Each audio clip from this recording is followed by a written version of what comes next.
Flávia, terapia ocupacional, nosso último episódio que nós falamos sobre isso, acho que na segunda temporada. Na segunda temporada, arrebentou. Foi um sucesso, É um gente. super sucesso. Por isso que nós vamos repetir esse episódio. Não repetir aquele episódio, mas nós vamos falar sobre o mesmo tema aqui, ó. Com fresquinho pra vocês. Com a mesma profissional maravilhosa, né?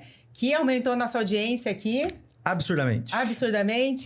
Que é a Laura Malagoli, terapeuta ocupacional, né?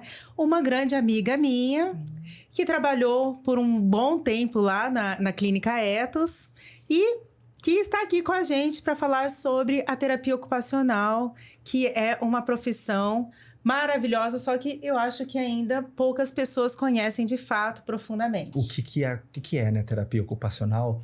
Acho que, infelizmente, as pessoas não têm noção do benefício que essa profissão traz para diversos tipos de pessoas. Principalmente para os transtornos de saúde mental. Exato. Seja bem-vinda, Laura. Muito obrigado por você estar Laura, aqui. minha Muito amiga, obrigada. grande amiga. Muito obrigada, viu? E Laura, eu quero que você me fale um pouco de você. Por que você escolheu terapia ocupacional? O que te encantou?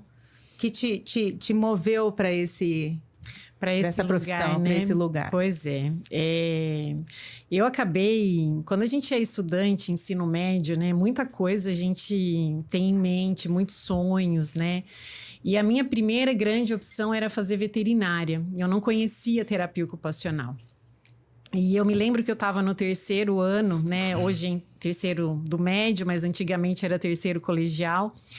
E eu estava muito decidida realmente a fazer veterinária. Eu cheguei a me inscrever, né, para fazer o vestibular de veterinária. Mas eu me lembro que naquela época as escolas faziam algumas palestras, né, com profissionais de diversas profissões para a gente conhecer e a gente ampliar um pouco, né, a nossa noção a respeito de outras profissões. E eu participei de uma palestra a respeito de terapia ocupacional, com uma grande terapeuta ocupacional que, depois de um tempo, veio a se tornar a minha professora na graduação. E quando ela foi falar sobre terapia ocupacional, ela é uma terapeuta ocupacional que trabalhava naquela época, agora ela está aposentada, ela trabalhava com saúde mental. E essa questão, né, da psiquiatria, isso sempre me encantou, né? Sempre, desde muito menina. Eu cheguei a pensar em psicologia e quando ela começou a falar sobre a terapia ocupacional, aquilo realmente começou a me despertar muita curiosidade. Eu me lembro de terminar a palestra, eu fui conversar com ela no final e comecei realmente a buscar mais algumas informações. Naquela época a gente não tinha a disponibilidade da informação tão fácil, tão fluida como a gente tem hoje, né? Então, eu me lembro que tinha aquele manual do estudante para quem prestava FUVEST, por aí. E ali eu comecei a olhar e eu falei, quer saber de uma coisa? Eu acho que é uma profissão que me interessa muito e eu acho que eu quero experimentar fazer isso. Então, eu me inscrevi para o vestibular. Eu, em concomitância, fiz o vestibular para veterinária, passei nas duas, mas eu acabei optando pela terapia ocupacional. E aí, então, eu fui para São Carlos, eu me formei na Federal de São Carlos, e ali eu comecei a dar os meus primeiros passos, né? No início, a gente tem um básico muito teórico de fisiologia, de anatomia, de patologia, enfim, né? Aquela coisa chata.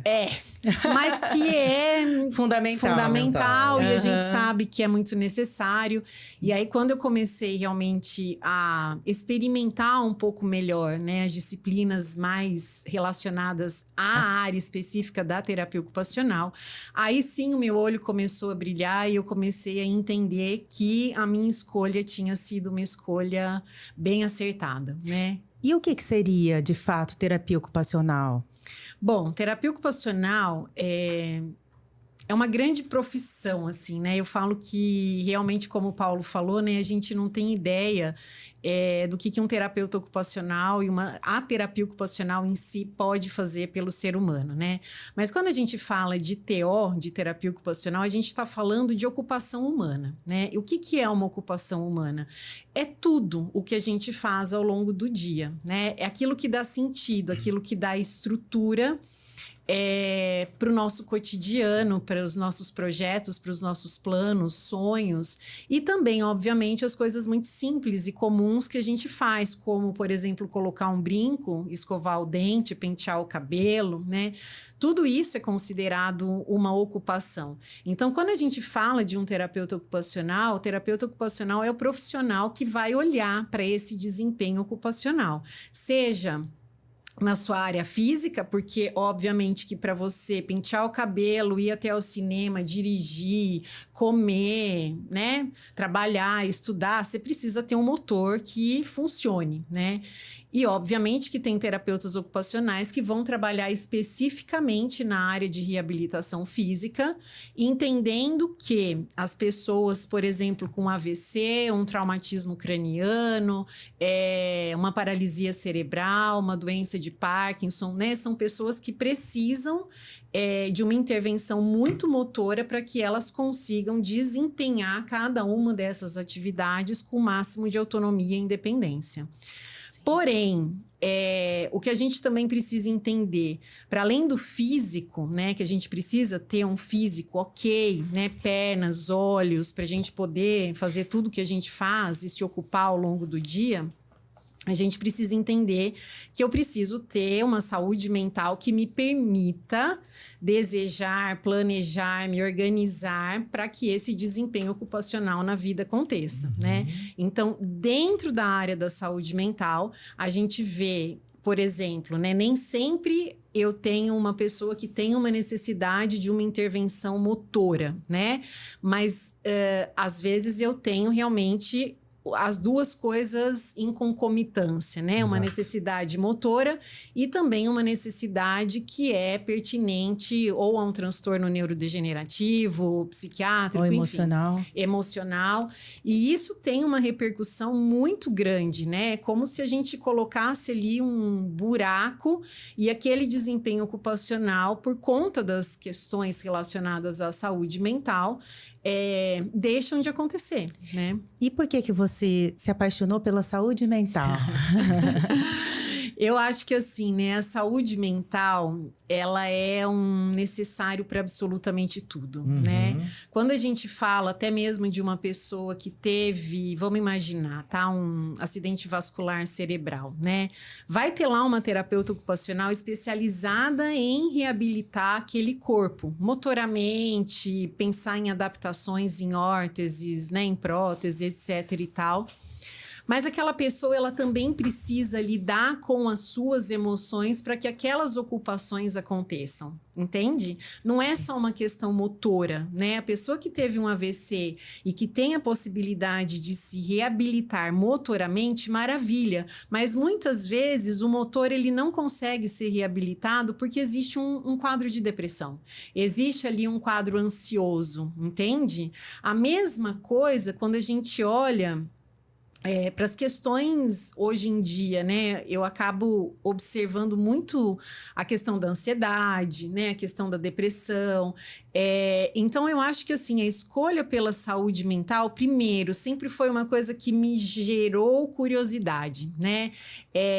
Eu tinha muita curiosidade, por exemplo, eu me lembro que durante a graduação, uma das coisas que a faculdade proporcionava para nós estudantes era a possibilidade de fazer visitas, né, instituições psiquiátricas, e eu realmente fui em algumas durante a graduação. E eu olhava aquele contexto institucional, né? E eu ficava pensando, caramba, o que é isso? Que cenário de morte, entende? Porque naquela época, 20 e poucos anos atrás, eu me lembro de entrar num hospital psiquiátrico e eu olhar para aquelas pessoas jogadas no chão, sentadas ou sentadas num banco, fumando. E a vida? E a reabilitação? O que tem para além da doença? Entende? O que mais que existe, que é possível de ser feito para transformar a vida dessas pessoas? Ou seja, porque se tem uma doença que é crônica, é necessário viver essa institucionalização e essa vida morta até o final dos seus dias, entende?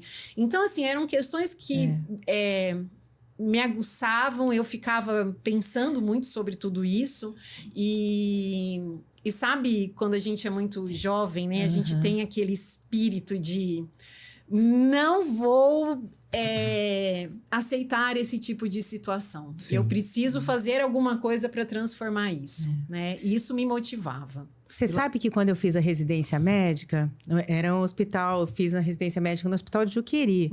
Então, nossa. Tinha sido, e assim, há 20 e tantos anos atrás, eu tava saindo daquela fase de... Manicômio. Estavam fechando, né? Sim. Bastante alas e diminuindo leitos e tal. E tava começando a humanizar, a se tornar algo mais terapêutico, né? E eu não conhecia terapia ocupacional até então. Gente, mas... a terapia ocupacional lá na residência, ela podia falar que era o coração. A gente fazia a parte medicamentosa, tudo, estava lá para aprender. Mas se não fosse a terapia ocupacional lá para agregar, para estimular, para desenvolver, para reabilitar lá os pacientes... Nossa, seria só um depósito humano. Mas, assim, eu entendi a importância, conheci lá e entendi a importância da terapia ocupacional lá numa internação é fundamental. É fundamental, né? Fundamental. E assim, qualquer questão de saúde mental, quando a pessoa passa, desde uma ansiedade até, sei lá, qualquer tipo de transtorno, o quanto que a pessoa ela começa a ficar refém, né, da própria situação do qual ela vive. Então, eu sempre observei muitos pacientes que às vezes estão ali, né? Sem forças para fazer nada. Às vezes não conseguem nem escovar um dente. Ela vai perdendo a dignidade humana. E o quanto a terapia ocupacional, ela devolve essa dignidade para a pessoa. E eu digo que, assim, não é milagre, né? Eu não faço nada sozinha. Eu não consigo transformar a vida de ninguém sozinha. Muitas vezes, eu vou precisar da ajuda de um psiquiatra, né? Com uma intervenção medicamentosa que vai trabalhar com toda essa questão neuroquímica para que a gente consiga ter ali um trabalho, né? Com todas as questões relacionadas... É como se... Tô pensando aqui, né? Numa metáfora, assim. É como se o psiquiatra colocasse óleo e combustível no motor. Você... o terapeuta ocupacional e o psicólogo vão ajustar os detalhes e fazer aquele carro começar a funcionar.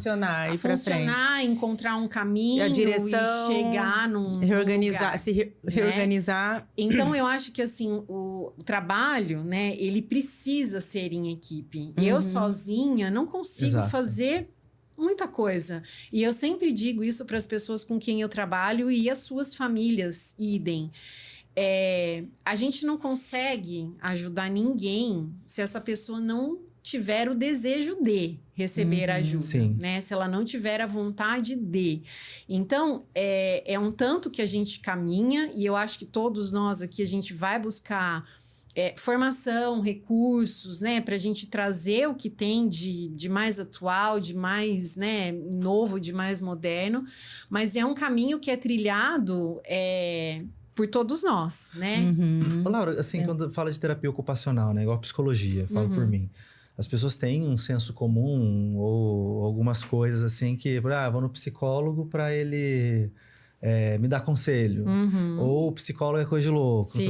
Dentro da terapia ocupacional também existem algumas coisas tipo de senso comum, Muito. algumas questões em que as pessoas falam, não tem nada a ver, ou até alguns preconceitos que as pessoas... Muito. Eu acredito que vocês já devam ter visto, né? Até assim, de uma forma muito pejorativa, eu sei que teve uma novela de uma emissora onde se dizia assim, um personagem disse, olha, você vá fazer terapia ocupacional para você parar de me encher o saco, do tipo assim, vai se ocupar de qualquer coisa, vai passar seu tempo. Exato, né? E isso ainda é muito marcado, né, dentro da terapia ocupacional, do tipo assim, se ocupar e se ocupar de qualquer coisa, né? E realmente esse se ocupar não é um se ocupar de qualquer forma, nem de qualquer jeito, isso precisa construir, né, a identidade de um ser humano, né? E acho que tem uma coisa que é assim, por exemplo, dentro dos hospitais psiquiátricos, o terapeuta ocupacional, por um bom tempo, né, ele foi visto como aquele profissional recreacionista que ocupava o tempo das pessoas ociosas e largadas ali no chão. É uma recreação. É uma recreação. Isso ainda... Laura, eu ia falar para você. Vamos fechar esse bloco e o próximo bloco eu quero que você fale sobre a diferença entre estar ocupado e uma ocupação com sentido. Perfeito. Tá bom?